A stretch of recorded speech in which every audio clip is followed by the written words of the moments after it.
मेरे प्रिय भाइयों एवं बहनों, आप सबों को योगेश्वर कन्हा चैनल पर हार्दिक अभिनंदन है। भाइयों, आज आप इस चैनल से अपने मानव जीवन के उद्देश्य और अपने इष्ट परमात्मा को इसी जन्म में किस तरह से प्राप्त कर सकते हैं, इस विषय पर सुनेंगे। अतः आप इसका लाभ तभी ले सकते हैं जबकि इस वीडियो को पूरा सुनेंगे। निश्चित रूप से आप लाभान्वित होंगे। तो आइए हम आपको सुनाते हैं कि ईश्वर किन्हें मिलते हैं, जाने। भाइयों, इस संसार में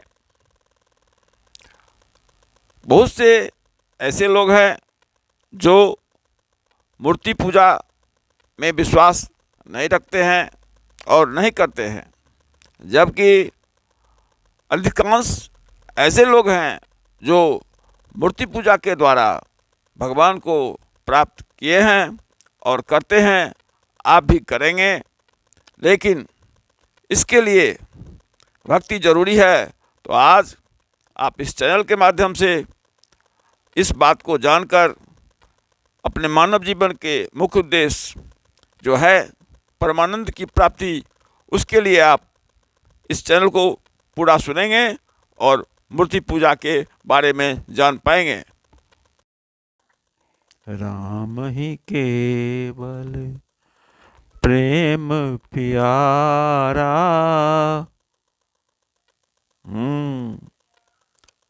यह कौन जानता है? जो भगवान को प्रेम करते हैं वही जानने वाले जानते हैं कि राम जी कैसे हैं, नारायण जी कैसे हैं, कृष्ण जी कैसे हैं, शिव जी कैसे हैं।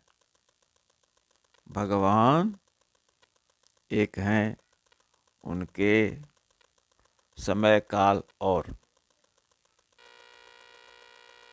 कल्प कल्पांत में अवतार के गुणों से अवतार के लिए कई रूपों में अवतरित होते रहते हैं, लेकिन भगवान तो एक ही हैं, वे कृष्ण तो एक ही हैं।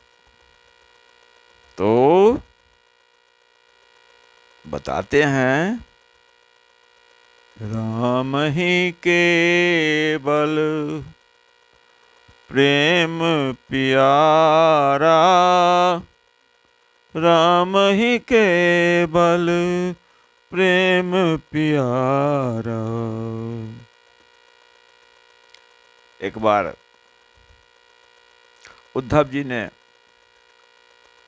उनसे पूछा कि हे भगवान, आप तो अपने ज्ञानी भक्त को बहुत प्रेम करते हैं, तो बताइए कि जो ज्ञानी तो नहीं है लेकिन आपकी पूजा अर्चना प्रतिमाओं में करते हैं,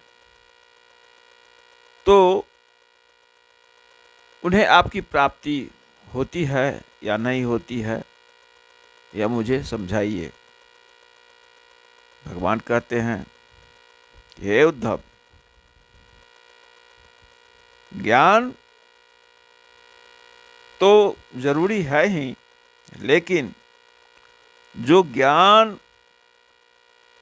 रखने के बावजूद मुझ में जिनको श्रद्धा और प्रेम नहीं है, वह वेद शास्त्र के ज्ञाता तो हो जाते हैं, लेकिन उन्हें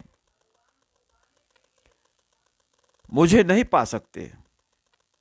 वो कहते हैं कि मेरी पूजा की 3 विधियां हैं, वैदिक, तांत्रिक और मिश्रित। तो अपने अधिकार के अनुसार शास्त्रोक्त विधि से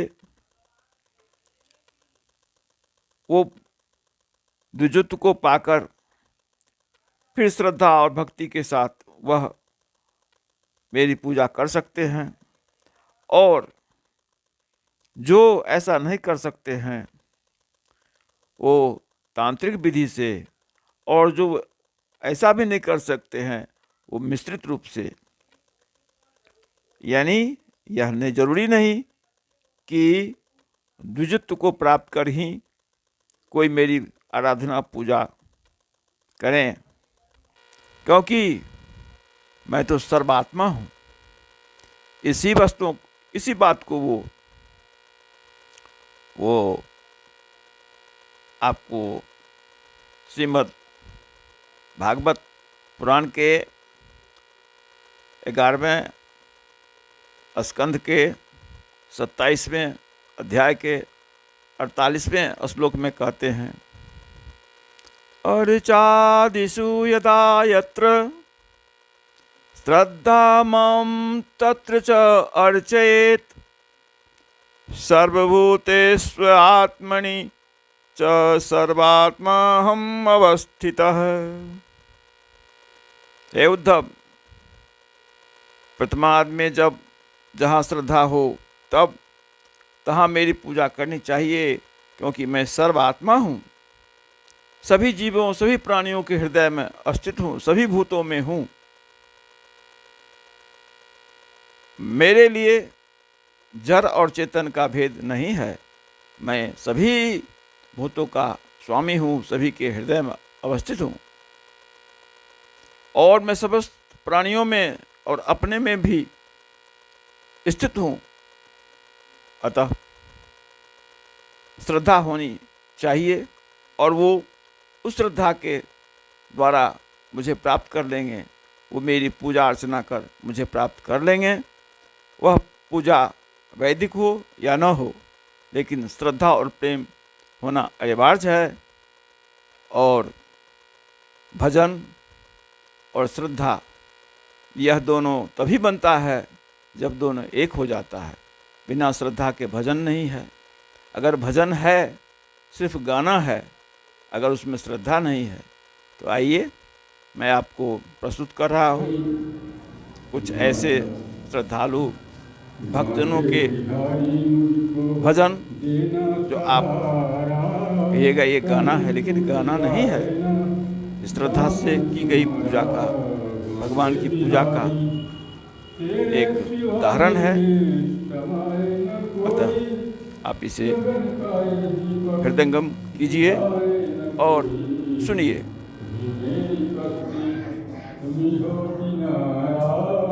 कहीं छूट जाए ना दामन तुम्हारा बांके बिहारी, तेरे सिवा दिल में समाए न कोई, लगन का दीपक बुझाए न कोई, तुम्ही मेरी कश्ती तुम्ही हो किनारा, कहीं छूट जाए ना दामन तुम्हारा बांके बिहारी। तेरे नाम का गान गाता रहूं मैं, सुबह शाम तुझको रिझाता रहूं मैं, तेरा नाम मुझको है प्राणों से प्यारा, कहीं छूट जाए ना दामन तुम्हारा बांके बिहारी। दिखा दो सांवली सूरत तेरी, मेहरबानी है तुम्हीं से, दुनिया है सारी तुम्हीं से, जिंदगानी है। खड़ी हूँ कब से दर पे श्याम, तेरा दीदार पाने को, हुई बेचैन जाती हूँ तुम्हें अपना बनाने को, मैं अपना बना लूँ श्याम जी पर नींद ठाई है फरियाद बेकस की, मेरे मालिक जरा सुन लो, तुमसे निभानी है, दिखा दो सामने सूरत तेरी, मेहरबानी है। यही प्रार्थना है, यही याचना है, यही प्रार्थना है, यही याचना है, जुदा हूँ नजरों से पल भर तुम्हारी, यही प्रार्थना है, यही याचना है, जुदा हूँ नजरों से पल भर तुम्हारी, यही प्रार्थना है। मेरे प्रिय भाइयों, साधकजनों, श्रोताजनों, भक्तजनों, एक रामचरित मानस के अंतर्गत तुलसीदास जी कहते हैं, बिन सत्संग विवेक न होई, बिन सत्संग विवेक न होई। हाँ, सत्संग से ही आपको वह विवेक प्राप्त होंगे जिससे आप अच्छाई और बुराई को पहचान सकते हैं। क्योंकि इस सृष्टि की जब रचना ब्रह्मा जी ने की तो इसे बनाने में गुण और दोष दोनों को सम्मिलित किया, क्योंकि यह संसार जो है वह त्रिगुणात्मक है, सतोगुण, रजोगुण और तमोगुण। तो सतोगुण की वृद्धि होने पर ही हम उस विवेक को पाएंगे और उस विवेक के लिए सत्संग आवश्यक है। जड़ चेतन गुण दोषमय विश्व किन्ह करतार, संत हंस गुण गहि पय परिहरि बार विकार। ब्रह्मा जी ने सृष्टि को अच्छाई और बुराई को मिलाकर बनाया। संत रूपी हंस अच्छाइयों को ग्रहण कर लेते हैं और पानी की तरह विकार को त्याग देते हैं। वारी के तरह, पानी के तरह जो बुराइयां हैं उसे वह त्यागते हैं संत। तो ऐसे विवेक के लिए सत्संग आवश्यक है। तो सत्संग से ही रजोगुण तमोगुण रूपी अंधकार को सूर्य रूपी प्रकाश मिटा देता है। साधक के हृदय में सतोगुण की वृद्धि होने से उसका अंतःकरण शुद्ध हो जाता है। भाइयों, तब साधक साधन भक्ति के लिए जब आरूढ़ हो जाता है तब मानव शरीर प्रारब्ध के तो अधीन है ही। इससे शारीरिक और मानसिक जितने भी कर्म बनते हैं वे सभी कर्म वास्तव में गुणों की प्रेरणा से ही होते रहते हैं। लेकिन हम अपने अज्ञान के कारण वे सभी स्त्री पुरुष झूठ मूठ अपने को उन ग्रहण करके उन रजोगुण तमोगुण सतोगुण को ग्रहण कर हम उसका कर्ता मान बैठते हैं, जिसके फलस्वरूप इसी अभिमान यानी कर्तापन के कारण हम भव बंधन में बंध जाते हैं। भाइयों, यह मनुष्य योनि में आकर अगर प्रारब्ध बस प्राप्त साधन को भक्ति के लिए नहीं लगाया तो इसमें दोष किसका है? दोष मेरा है। जीवन में सुख और दुख तो नदी में बहती जलधारा के समान वे आने जाने वाले हैं, और जब चित्त उसके साथ संयुक्त होता है तो वह उसी के अनुरूप अपने अनुभव को उसी के अनुरूप अनुभव करने लगता है। साधक को सुख और दुख की उपेक्षा करनी चाहिए और चित्त को भगवत भक्ति रूपी अमृत को प्राप्त करने के लिए स्थान, अवस्थाएं और सभी इंद्रिय जनित भोगों को त्याग कर वैराग्य रूपी पवित्र वस्त्र को धारण करके पुनः सत्संग रूपी परम प्रकाशमय ज्ञान रूपी दीपक को अपने चित्त में धारण कर उस अविनाशी परमात्मा तत्व को पाने के लिए अपने सभी साधनों को, सभी प्रयासों को लगा देना चाहिए, जो कि हमें सतोगुण से मिला है। तो बार बार सत्संग और विषय त्याग से अंतःकरण की शुद्धि हो जाती है, हृदय में समता और प्रेम का अनुराग उदित होता है, जिससे शीघ्र ही प्रेम भक्ति की प्राप्ति संभव होती है। भाइयों, श्रवण कीर्तन और ध्यान बाह्य साधन हैं। भक्ति प्राप्त करने के लिए ये साधन भक्ति के हमारे अस्त्र हैं। इनका हमें उपयोग करना चाहिए। परमात्मा में विश्वास होना चाहिए। विश्वास ही भक्ति की प्रथम सीढ़ी है। बिना विश्वास और भक्ति के हम परमात्मा तत्व की प्राप्ति में कभी सफलता को नहीं पा सकते हैं। इसीलिए हमें सतत सावधान रहकर इन साधन को अपने जीवन में अपनाना है। मन से भगवान के प्रति किया गया जो भी सतोगुण युक्त वस्तु, पदार्थ, स्तुति, नमस्कार आदि को जो समर्पण किया जाता है, वही पूजा है।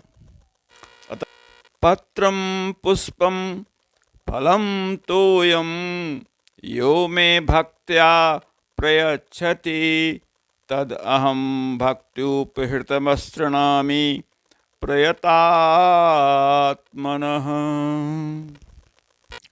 श्रीमद् गीता के अध्याय 9 के 26वें श्लोक में भगवान स्वयं श्री कृष्ण जी अर्जुन को कह रहे हैं कि हे अर्जुन, जो कोई भी मेरा भक्त श्रद्धा और प्रेम से मेरे लिए पत्र, पुष्प, फल, जल इत्यादि सात्विक पदार्थ अर्पण करता है, तो ऐसे शुद्ध बुद्धि प्रेमी भक्त के द्वारा अर्पण किया हुआ वह वस्तु मैं सगुण रूप से प्रकट होकर प्रीति सहित खाता हूँ। जी हाँ, ये बात बिल्कुल सत्य है। इस विषय में मैं एक लघु कथा सुनाने जा रहा हूँ कि एक संत रामेश्वर जा रहे थे। वो पैदल गंगोत्री से गंगाजल को लेकर भगवान को अर्पण करने के लिए, जलाभिषेक के लिए ला रहे थे। रास्ते में उन्होंने एक सुनसान जगह में एक गधे को प्यास से तड़पते बिलखते हुए देखा। तो उन्होंने क्या किया कि वह जल दया के कारण, प्रीत के कारण और सब जीवों में भगवान ईश्वर अंश जीव अविनाशी सतचेतन आनंद धन राशि, उनकी निष्ठा के कारण उन्होंने इसी निष्ठा को रखकर उन्होंने उस जल को उस प्यास से तड़पते गधे को पिला दिया। और क्या था, स्वयं वे महादेव वहाँ प्रकट होकर प्रीतिपूर्वक उस जल को उन्होंने ग्रहण कर लिया और उन्हें अपनी भक्ति दे दी। भाइयों, भगवान ने इस संसार को क्यों बनाया और किसी प्रेमी भक्त को जब वो अपनी भक्ति देते हैं तो वह कैसा अनुभव करता है, इस विषय में आपको मैं अगले कड़ी में सुनाऊंगा। और आप इस चैनल को सब्सक्राइब कर उससे सुनेंगे। इसके लिए आप पुनः सादर आपको आमंत्रण है। आप आइए और इस चैनल से लाभ उठाइए। हरिओम तत्सत। हरिओम। जय योगेश्वर। जय श्री कृष्ण।